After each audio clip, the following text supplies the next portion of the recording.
The nerve of HOA Karen, waddling up to my cabin like she owned the whole damn mountain, demanding my property docs with a smirk that could curdle milk. It was a crisp autumn evening in Pine Hollow, the kind where the air smells of pine and regret, and I was sipping coffee on my porch when she stormed in, her floral muumuu flapping like a warning flag. "You're in violation, Jake," she bellowed, waving a clipboard like a battle axe. "Hand over your deeds, or the cops will." Violation? My cabin, a rickety but beloved inheritance from my grandpa, was suddenly her business? I laughed, thinking it was a bad joke. It wasn't. HOA Karen, the self-appointed queen of our homeowners association, wasn't just a nosy neighbor. She was a tyrant in orthopedic sneakers. At 300 pounds, with a perm that defied gravity, she ruled Pine Hollow with an iron fist and a penchant for petty power trips. She'd fine people for unmowed lawns, report kids for chalk drawings, and once tried to ban Mrs. Lopez's rooster for disturbing the peace. Everyone hated her, but nobody fought her. Until me. Her latest obsession was my cabin. Built in 1952, it wasn't much peeling paint, creaky floors, but it was mine, free and clear. Or so I thought. HOA claimed my land was unregistered, with the HOA a technicality she dug up from some dusty bylaw. She demanded my title documents, saying the HOA could seize the property if I didn't comply. I told her to get lost. That's when she called the cops. 2 officers showed up an hour later, looking as thrilled as I was. HOA stood there, arms crossed, smirking like she'd already won. "He's squatting illegally," she lied, pointing at me like I was a stray dog. I showed the cops my deed, but HOA waved a forged letter from the county, claiming my grandpa's title was invalid. My stomach dropped. The officers, unsure but pressured, took my documents for verification.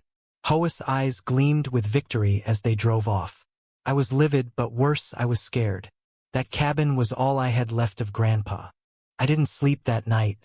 Instead, I dug hours on my laptop, scouring county records, HOA bylaws, anything. That's when I found it. A discrepancy. The HOA's charter required board approval for property disputes, but HOA had acted alone. Digging deeper, I uncovered emails on a public forum. HOA had been bribing a county clerk to flag certain properties as non-compliant, targeting cabins like mine to force sales to her developer buddy. Fraud. Pure, ugly fraud. Enter Mrs. Lopez, the twist I didn't see coming. The 70-year-old widow, usually quiet, knocked on my door at dawn with a shoebox. "I heard what HOA did," she whispered, handing me a stack of papers. Inside were years of HOA records she'd secretly copied, showing HOA's pattern of intimidation and fake fines. Mrs. Lopez, it turned out, had been collecting dirt on HOA since the rooster incident. "She's a bully, Jake. End her." Armed with evidence, I went nuclear. I contacted a lawyer, a scrappy guy named Tom who hated HOAs as much as I did. We filed a lawsuit against HOA and the HOA for fraud, harassment, and abuse of power.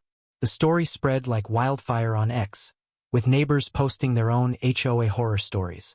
Pine Hollow fraud trended for a week. At the court hearing, HOA's smugness crumbled as Tom presented our evidence.